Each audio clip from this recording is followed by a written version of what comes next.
guys, welcome back to another video. If you're new to the channel, please don't forget to smash that subscribe button down below and go check out our Instagram pages where I post daily original photos about our life and a lot of the animals you see behind me, or don't see because they're all in tubs, but hey. It has gotten really cold where I live. That is why I'm wearing a beanie. My head is cold this morning, even inside my house. I love this beanie. It keeps me nice and toasty. Anyways, for today's video, today we are going to be talking about snake substrates, bedding in your snake enclosure. And our emerald tree boa behind me, I noticed she went into shed. She's kind of been in her shed cycle for about a week. So we have bumped up her humidity as well as her heat, but for some reason, she is having a hard time shedding. The skin is not separating. I've been misting her cage twice a day, been monitoring her temps and her humidity twice a day at least, and for some reason she is just having a hard time. I don't know if she's dehydrated, so my husband and I are looking at different things to kind of modify her cage so this doesn't happen again. But for today, we are going to be sticking her in a tub and soaking her. I noticed last night she started to rub her nose to kind of peel that skin away from the front of her snoot, and it's like not wanting to budge. So rather than wait and have to deal with like a whole stuck shed, I decided that we are gonna put her in a bucket of some lukewarm water, and hopefully we can get that skin to separate so she can just naturally get it off. So we're gonna be doing that today and talking about snake substrate. Well, for some reason, my phone was not recording when I stuck her in this bucket, but she is in the bucket now. And let's check on her. There she is, getting all nice and toasty in there. You can feel the humidity. So hopefully you see that stuck shed on her head. So hopefully we can get that off. So we're gonna let her soak for about another 15 minutes. So naturally in the wild, emerald tree boas like to soak every now and again anyways. They do come down from the trees or find little pools of water to soak in during their shed cycle. That's not uncommon. We have noticed with our tree boa, we have a pretty good sized water bowl. It's not quite enough for her to soak in because she is a big girl. But she does come down and she likes to kind of stick her head underwater. She drinks like half the bowl most of the time, and she'll actually sit in it for a little while, usually for, I don't know, maybe like 8 hours or so before she goes back up onto these bamboo branches. All right, so let's talk about snake bedding, substrate, anything you're gonna put in your snake's cage. Now, there are a lot of different options, and this is gonna depend on your species of snake, where you live, the region in which you live in, and your preference. So where I particularly live, I live in Reno, Nevada. It's northern Nevada, and we are really dry. I think today it's a colder day where I think we're in the 30s and 40s today, and our humidity outside is only about 15%, which is really, really dry for most of the species I keep. So the bedding that I prefer is gonna be cocoa husk. The cocoa husk I can wet down with our mister as I need to keep that humidity level up, or I can let it dry out depending on the species that we keep. I particularly like either Cocoa Block or Reptile. Those are the two brands that I kind of go in between. Lately, because of availability, it's been Reptile. But that's what I like. In Miss Nebula's cage, she has a mixture of Reptile, coconut husk, cypress mulch, and I do keep sphagnum moss on the top to maintain her humidity. Now for the ball pythons in our collection, I do prefer the Reptile because I can keep it a little more wet for some of the baby ball pythons to keep that humidity up, because they do shed a lot more frequently than adults do, because they'll typically shed every 4 to 6 weeks for at least the first year. The adult ball pythons usually shed about 3 to 4 times a year. So once I notice they're going into their shed cycle, then I can get the Reptile really wet to keep that humidity up during their shed cycle, so that way they have a perfect shed. So far, we have never had a problem with shedding with any of our snakes until this emerald tree boa today. We've always had perfect, complete sheds, which is awesome. Ball pythons typically only need about 50 to 60% humidity anyways. So usually in the morning, I'll wet down just the front of the ReptiChip, and then I'll leave the back kind of dry, and then I always leave the belly heat free of ReptiChip so that way they can get right down to the plastic and get that nice, good belly heat. So let's go check out one of those tubs real quick. All right, let's check out this tub. We actually have 2 breeders in here right now. So there's that nice coconut husk ReptiChip. I believe these 2 are still locked up in there. Yep, they are. They've kind of made a mess of the cage, but see, I always leave the back open so that way they can get down to that nice belly heat. And then we keep their ReptiChip in the front. Now let's look at one of the baby ball python bins. And I'll leave a tag up here for how I do this bin. I've done a video on this as well. So this is one of our baby ball python bins. This is just a 37 quart latching bin from Target or Walmart. Look at her. She's like, "You got food for me?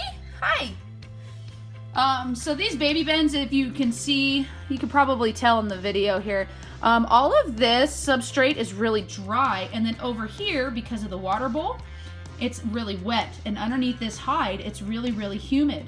So most of the time, the babies will stay over here to get some heat, and then they will move over here when they need to get more humid. And I don't really have to worry about them during their shed cycle because this hide already has enough humidity, and it allows them to thermoregulate very, very nicely with this setup.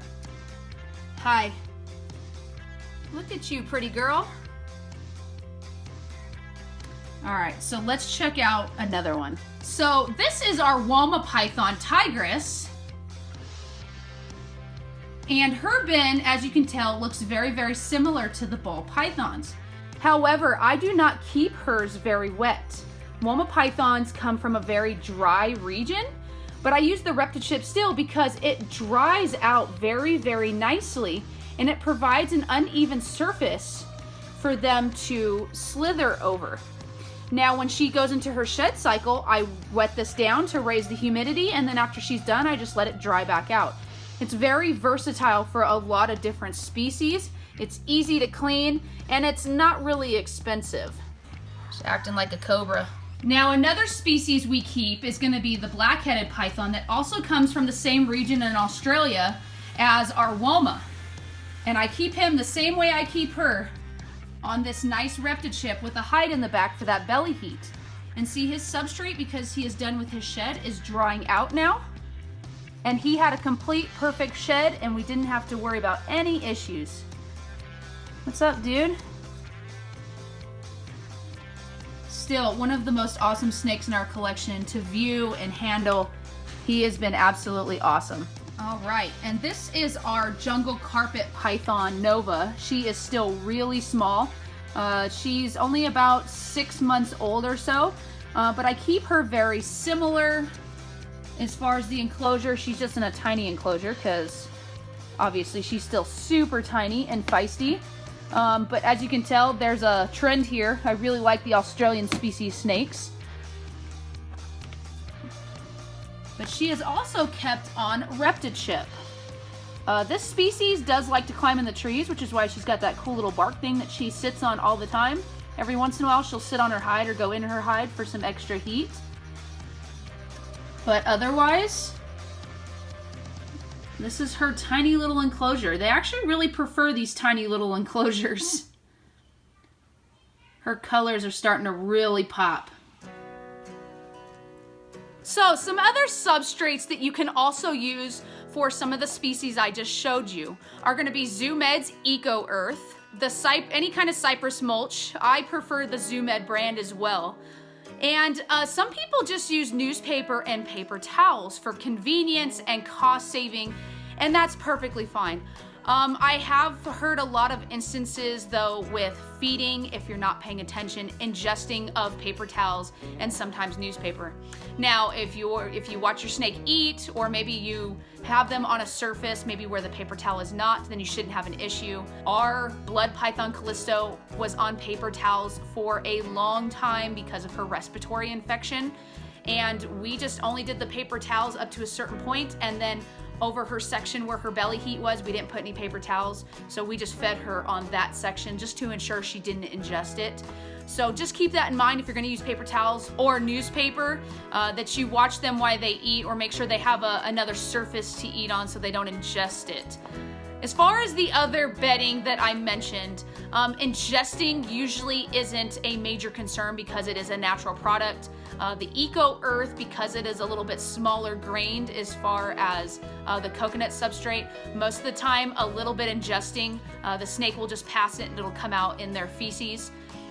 The coconut husk, if you use this product, when the snake eats and it's maybe gets stuck to the rat, as they're ingesting it, it gets caught on their mouth and comes out. They don't really ingest it. So there's no really concern there. Now, I live in the United States, and so if you live more on the southern United States, or even if you live somewhere to the north where maybe you have higher humidity like Alaska or North or South Dakota where maybe the humidity is a little bit higher, you're gonna wanna go with something a little bit more drier as far as a substrate, more like aspen bedding. Or you can still use the Reptile, you just don't wanna get it wet or mist it at all. So we have one snake in our collection that needs to be a little bit more dry, doesn't need a high humidity like some of the other reptiles in our collection, and that is gonna be our black pine snake, Bubba. So let's check out his enclosure. So Bubba is a black pine snake that is native to the United States. They usually come from states like Louisiana, and the humidity requirements for them usually are around 40 to 50%, which isn't very much. His water dish that's in here creates the perfect amount of humidity that he needs in here. And then for his substrate, we just use your regular aspen bedding that I would use for my rats, and then I have some clutter. And he has already shed, and he had an absolute perfect shed, and he looks amazing. So this is just a simple setup for a colubrid that needs to stay drier and doesn't require high humidity like some of the other animals in our collection. Now, a lot of people that live in southern states will have a setup like this for their ball pythons because their humidity down there is just naturally a little bit higher than the rest of the United States. So aspen bedding is perfect for ball pythons if you live in the southern states. Let's take a look at Bubba. Bubba's usually under here. Oh, there's Bubba. What's up, dude? Now these guys will usually get jet black as they get older, but as you can see, he's starting to retain a lot of his banding, which I think is awesome. It's very, very pretty.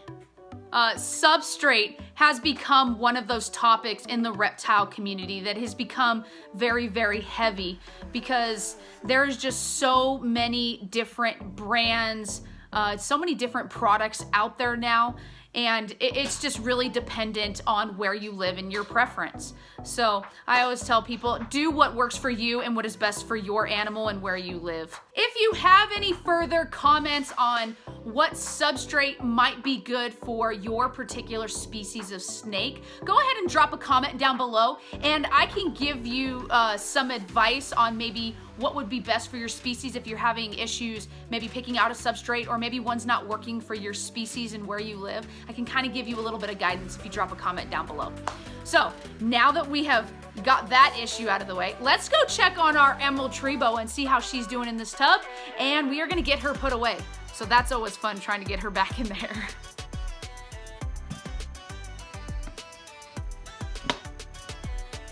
Well, apparently she is submarining her head.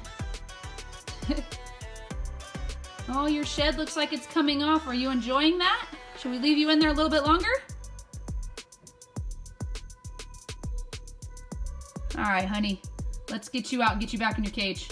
All right, so just so you know, emerald tree boas are really, really sketchy. They do not like to be handled.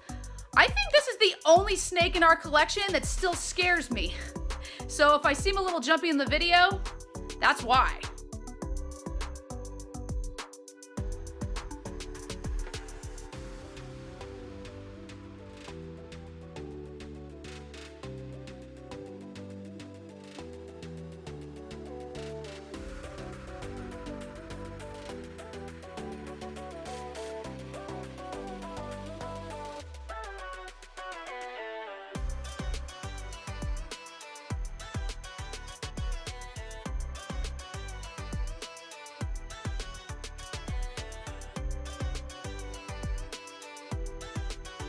All right, so she is safely back in there, and her skin is a lot more moist, so hopefully she'll be able to get the rest of that off now. Here's that tail skin that I just gently rubbed off for her. Now, this does not hurt the animal at all. Just so you know, you never want to pull it off if it's stuck, but this just gently came off. See, there's her tail skin. All right, well, that is gonna be it for today's video. Now, if she sheds out tonight before I get this video up, I will be sure to drop her in her fresh new skin right here. But if not, this will be the end of the video. I hope you liked seeing me soak our emerald tree boa. That's not one of my favorite things to do. She is the only snake in our collection that she's pretty much just a decoration. She's really cool to look at, really cool to watch. It's really cool to watch her eat, but other than that, she's not the best snake to handle at all. So thank you again for watching. Hope you enjoyed the video. Stay safe, stay sane, get out there and make your own footprints. See you in the next one. Bye!